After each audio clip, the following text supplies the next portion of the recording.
اگر کوئی انسان خود کو جلا کر خاک کرنا چاہے تو پھر آپ کیا کہیں گے؟ جب اتنا پیار کرنے والا شوہر ملے گا تو کوئی بیوقوف بیوی ہی ہوگی جو خوش نہیں ہوگی۔ ہمارا دوست ہے نا، اپنے بارے میں ڈسکشن کیا کرو اس کے ساتھ۔ مجھے کیوں ڈسکس کرتے ہو کہ مجھے کیا پسند ہے، میرا موڈ کب خراب ہے، کس چیز سے ٹھیک ہوگا کیا؟ ڈرامہ سیریل تپش کی نیکسٹ ایپیسوڈ میں ہم دیکھیں گے کہ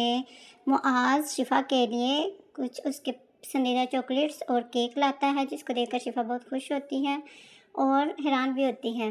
مگر جب اس کو پتہ چلتا ہے کہ اس کی پیمنٹ شاذر نے کی ہوتی ہے، کیونکہ معاذ کے پاس پیسے کم ہوتے ہیں اور شاذر اسے اپنی پیمنٹ کرتا ہے، تب اس کو بہت غصہ آتا ہے اور وہ غصے میں بہت کچھ کہتی ہے اور معاذ کو کہتی ہے کہ آئندہ اس کو میری کسی بھی بات بتانے کی ضرورت نہیں کہ مجھے کیا پسند ہے اور کیا نہیں، اور میں کس چیز سے خوش ہوتی ہوں، تم اپنی دوستی اس سے اپنی حد تک رکھو۔ دوسری طرف وہ اپنے بھائی کے بیٹے کی وجہ سے بہت پریشان ہوتی ہے، جس کو دل کی بیماری ہے، اس کے دل میں سوراخ اور اس کے علاج کے لیے اس نے پیسے جمع کرنے ہوتے ہیں۔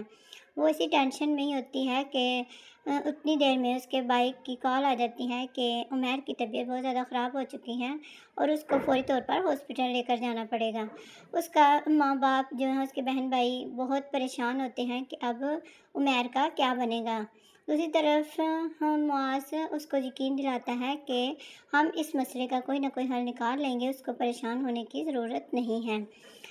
وہ اپنی بہن سے بھی یہ کہتا ہے کہ تمہیں شفا کا خیال رکھنا ہے، کیونکہ وہ اس دنوں بہت ٹینشن سے گزر رہی ہے۔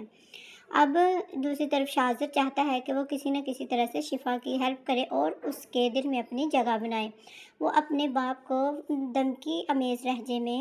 کہہ دیتا ہے کہ وہ صرف شفا سے شادی کرے گا اور اگر انہوں نے کوئی بھی گڑبڑ کرنے کی کوشش کی تو اس کے نتائج کے ذمہ دار وہ خود ہوں گے، کیونکہ وہ اپنے فیصلے سے پیچھے نہیں ہٹے گا۔ اب دوسری طرف شاذر کو منع کرنے کے لیے اس کا باپ بھی پریشان ہے اور اس کی بہن بھی، کیونکہ وہ ایک ایسی راہ پر چل نکلا ہے جس کی کوئی منزل نہیں، کیونکہ شفا پہلے سے شادی شدہ ہے اور وہ اس کو کسی صورت میں بھی اپنی بہو بھی نہیں بنانا چاہتی، کیونکہ وہ ایک غریب طبقے سے تعلق رکھتی ہے، لیکن شفا بھی یہی چاہتی ہے کہ وہ معاذ کے ساتھ رہے۔ شاذر اپنے دوست کو دھوکہ دے رہا ہے اور دھوکے کے ساتھ اس کے گھر جاتا ہے، اس کے ساتھ رابطے بڑھاتا ہے اور ان کی ہیلپ کرنے کی کوشش کرتا ہے تاکہ وہ شفا سے آمنا سامنا کرتا رہے۔